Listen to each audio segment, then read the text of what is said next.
जय श्री महाकाल। मैं विष्णु लांबा मध्य प्रदेश के उज्जैन शहर में हूँ। उज्जैनी नगरी को विश्व का शायद ही कोई ऐसा व्यक्ति होगा जो नहीं जानता हो। भगवान महाकाल की अनन्य कृपा से हम लोग भी पर्यावरण संरक्षण जैसे परोपकार के रास्तों पर बढ़ने का प्रयास कर रहे हैं। माँ शिप्रा का संरक्षण, किनारों पर वृक्षारोपण, कल कारखानों फैक्ट्रियों से निकलने वाले कचरे को रोकना, इस शहर को साइकिल सिटी बनाने की ओर प्रयास करना, इस प्रकार के अनेक नवाचारों को लेकर के माननीय सांसद महोदय की सेवा में आ जाने का अवसर प्राप्त हुआ है। सबसे पहले तो माननीय सांसद महोदय को जन्मदिन की बधाई, शुभकामनाएं।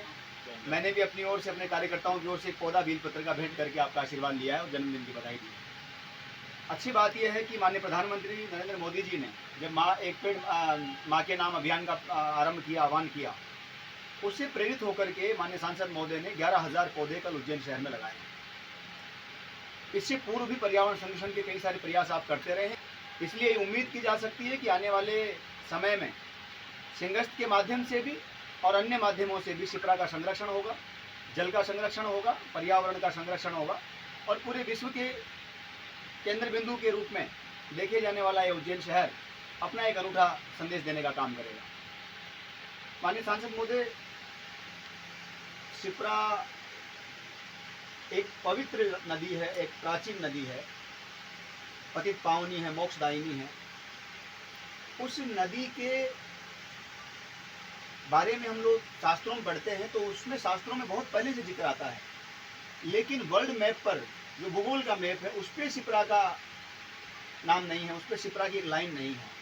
कहीं न कहीं किस तरह के प्रयास किए जा सकते हैं या किए जा रहे हैं ताकि हम शिप्रा को पुनः मौलिक स्वरूप में लौटा सकें? माँ शिप्रा का पुराणों में उल्लेख है। पाप विनाशिनी गंगा मैया है और मोक्षदायिनी शिप्रा मैया है और ये गंगा मैया के समकक्ष है। पुराणों में ये उल्लेख है कि अगर शिप्रा मैया के जल से हमें डुबकी लगाई जाए तो हमको मोक्ष की प्राप्ति होती है। और यहाँ पे राजा राम ने राजा दशरथ का मोक्ष किया है। पिता दशरथ जी के यहाँ पे पिंडदान भी वहीं करा है। अश्वमेध भाग तो इसका महत्व है। और सिंहस्थ का मेला यहाँ पे आयोजित होता है। उसका कारण ही ये है कि जब अमृत मंथन हुआ था, समुद्र मंथन हुआ और अमृत निकला, जी जी, तो उसका वितरण भी उज्जैनी नगरी में हुआ था। और जब ये अमृत को लेके भगे थे राक्षस, तो उसकी बूंद यहाँ पे भी गिरी थी। और ये सिंह राशि में, सब कुंभ राशि में बढ़ाता है, ये सिंह राशि में उज्जैन का कुंभ बढ़ाता है, इसका नाम इसलिए सिंहस्थ है। और मतलब कि हमारी माँ शिप्रा का एक पौराणिक इसमें जो उल्लेख है और लोगों की जनता की उसमें श्रद्धा भी है। यहाँ पे कई पर्व स्नानों में, चाहे मकर संक्रांति, आषाढ़ी पूर्णिमा हो, कार्तिक पूर्णिमा हो, शनिचरी अमावस्या हो, यहाँ पे दूर दराज से लोग आके स्नान ध्यान करके मोक्ष प्राप्त करने की कामना करते हैं मनोमानता से। ऐसे ही शिप्रा मैया का जो है आप कह रहे थे, ये बात सही है कि यहाँ पे त्रिवेणी पे जो उसका संगम है, तो खान नदी जो आती है एक दौर से, वहाँ का फैक्ट्री का पानी ये वो सब उसमें मिलता है, जिसके कारण हमारी माता प्रदूषित हो गई और त्रिवेणी से होती है।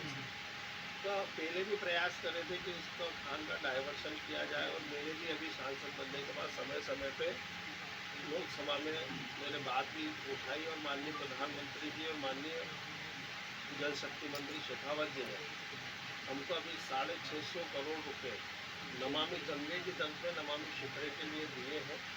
और प्रोजेक्ट का भी भूमि पूजन हमारे यशस्वी मुख्यमंत्री माननीय मोहन यादव जी ने अभी उनके कार्यकमलों से हुआ है। और वो भी वचनबद्ध है और मैं भी वचनबद्ध हूँ। और हम दोनों की एक ही कामना है आने वाले हम हमारी माँ शिप्रा को कलकल छलछल और स्वच्छ बहते हुए देखना चाहते हो। इसके लिए हम दोनों, चाहे मुख्यमंत्री और मैं, दोनों प्रयासरत हैं। और आने वाले सिंहस्थ में माननीय मुख्यमंत्री जी ने तो मंच से भी कहा है कि हम हमारी माँ शिप्रा के जल से ही लोगों का स्नान ध्यान कराएंगे। और इसके लिए अभी वृक्षारोपण का आयोजन सतत चल रहा है श्रृंखलाबद्ध तरीके से। सेवर खेड़ी लेन को हम बनाना चाह रहे थे, उसकी ऊंचाई के कारण किसानों को प्रॉब्लम आ रही थी, तो माननीय मुख्यमंत्री जी ने ही रास्ता निकाला कि उसको श्रृंखलाबद्ध तरीके से बनाना। तो आप माननीय सांसद उज्जैन शहर को सुन रहे हैं। शिप्रा का संरक्षण संवर्धन हो, पेड़ पौधों लगाए जाएं। मेघदूत में वर्णन है, शास्त्रों में वर्णन है, शिप्रा का पानी जब बहता था तो गोपाल मंदिर की देहरी को छूता था, वो पुनः वापस अपने मौलिक स्वरूप में लौटे।